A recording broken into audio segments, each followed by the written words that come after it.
various anatomical landmarks in a cadaveric brain specimen and in the images of computed tomographic scans of the brain and to observe their variations.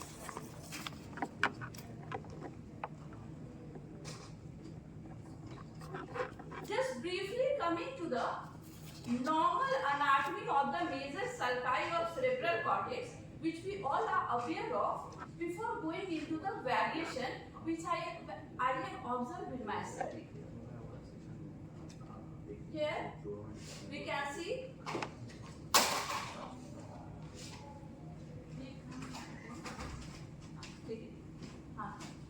here where my cursor is, this one is the central sulcus, and it starts from the supromedial border, then descend downward, forward and laterally, and in just few millimeter above the lateral sulci, posteromai of the lateral sulci. It is bounded anteriorly by the precentral gyrus and posteriorly by the postcentral gyrus, which is the primary motor and the primary somatosensory area respectively. And here this one is the lateral sulcus of Sylvius, whose root line near insula and its stem runs along the temporal bone. Now it appears over the superolateral surface, give three rami. This one is the anterior rami, here is the ascending rami, and this one is the posterior rami, which go backward and then ascend upward, remain unbranched. Towards its anterior part, ever in the frontal lobe, there is Broca's area, which is the motor speech area, and towards its posterior part, in the parietal lobe, there is Wernicke's area, which is the sensory speech area, and along this inferior part, in the temporal lobe, there is primary and secondary auditory area. So we can see there is many important functional area lies nearby this major sulcus. And this one, what we are seeing is the medial surface of the left cerebral hemisphere, and here we can appreciate this alphabet Y, and the stem of which is formed by the anterior part of calcarine sulcus, and one of the limb is formed by pediosulcus, another limb is formed by the posterior part of the calcarine sulcus. And calcarine sulcus go posteriorly and remains at the occipital pole, remain unbranched, and along its posterior part there is primary and secondary visual area. How I have done this study? Now after the normal anatomy, I am coming to methodology. How I have done this study? The study was conducted on 20 cerebral hemisphere, 10 right and 10 left, formally fixed and well preserved cadaveric brain specimen available at Bhagwan Mahavir Institute of Medical Sciences, Pawapuri, and AIIMS Medical College, Joita, Patna. A total of 50 computed tomographic scans of the brain of adult male were examined meticulously in the Department of Radiology, AIIMS, Patna. A total of 19 parameters, 8 in cadaveric and 11 in radiological study, were assessed to measure the sulci and its neighboring area. The measurements were done using vernier caliper, thread and beaded pin. Variation of the major sulci were also observed. An independent t-test was done to compare the right and left-sided findings. It is very important to note that the morphometric analysis of superolateral surface is not possible by the CT scan image, as it can only measure the axial, sagittal and the coronal section.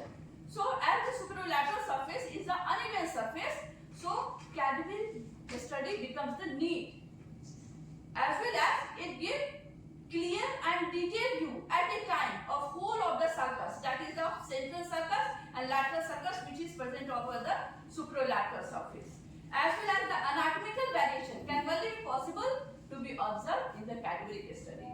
And radiological study, as it is regularly used by the neurosurgeon before and during the surgery. Photographs were captured using a digital camera and data were statistically analyzed. P-value were calculated using an unpaired t-test. To find out the significant differences between the parameter among the left and right-sided brain. And results of the study were compared with the other study. Here in this photograph, I am showing how I have done the measurement. That this is the length of the cerebral sulcus.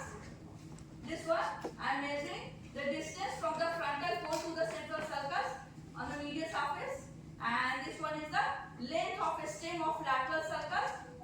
This one anterior part of the calcarine sulcus. This is the length of PO sulcus. Here it is the distance from the splenium of the corpus callosum to the PO sulcus in. This one is of posterior part of the calcarine sulcus, and this one is of superolateral surface, and this is the distance of the length of the anterior lamine from the anterior Sylvian point. In this slide, I am showing the variations which I have observed in my study. In the right side, this one is the normal brain, and in the left side, both the variation I got. So as I have said earlier, this one is the central sulcus, and it is just few millimeters above the posterior lamine of lateral sulcus. But in my present study, here we can see this central sulcus opens into the posterior lamine of lateral sulcus. Here it is. Now another variation. Central sulcus even do not open and do not meet, or you can say do not enclose the lateral sulcus. But here we can see this is the anterior pole and this is the posterior pole, and this one is the central sulcus, and it encroaches. Here is the site of encroachment. Here it encroaches the lateral sulcus. Central sulcus encroaches lateral sulcus. This is another variation. Here this one is the posterior lamine of the lateral sulcus. This is the normal brain, and it go backward then ascend upward, remain unbranched. But in my study, I got this variation that this one is the posterior lamine, here is the anterior pole, and this one is the posterior pole. And towards its terminal part, it gives 4 branches. That is the anterior ascending. This one is the posterior ascending, posterior descending, and this is the anterior descending. So 4 branches are coming out from the terminal part. This one is of medial surface, as I said earlier, that the calcarine sulcus go towards the occipital pole, remain unbranched. But here in my study, it gives 2 branches, that is the ascending lamine and the descending lamine, where my cursor is. Now these are the slides showing how I have done the measurement of the anatomical parameters in CT images. That this is the distance of the frontal pole to the occipital pole. This one is the distance of midpoint, from midpoint to the central sulcus, from frontal pole to the central sulcus, from occipital pole to the central sulcus. And this one from splenium to the meeting point of PO sulcus and the calcarine sulcus. Here in this CT image, I have measured. This is the anterior part of the calcarine sulcus. This one is the posterior part of calcarine sulcus, and this is the distance where my cursor is from PO sulcus into the calcarine sulcus end. This is the result of, it is presented in the tabular form, showing the differences in between the right and left hemisphere, the various anatomical parameters, which is represented as the mean value along with the standard deviation, and p value is calculated, and in highlight there is no significant difference between the right sided finding and the left sided finding except the posterior part of the calcarine sulcus in the categoric study, which is highlighted with orange color, and p value is 0.024, less than 0.05.